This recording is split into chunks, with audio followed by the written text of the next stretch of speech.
اور میں ایک بات بتا دوں تمہیں، دین میں کوئی جبر نہیں ہوتا۔ تم لوگ محمد صلی اللہ علیہ وآلہ وسلم کی نبوت کے حتمی ہونے کا انکار کرتے ہو تو ہمارے پیغمبر صلی اللہ علیہ وآلہ وسلم کو کوئی فرق نہیں پڑتا، مگر ہم محمد صلی اللہ علیہ وآلہ وسلم کی نبوت پر یقین رکھتے ہیں۔ امامہ نے اس بات پر زور دیتے ہوئے کہا۔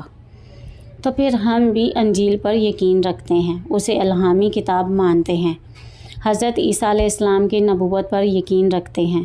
تو کیا ہم کرسچن ہیں؟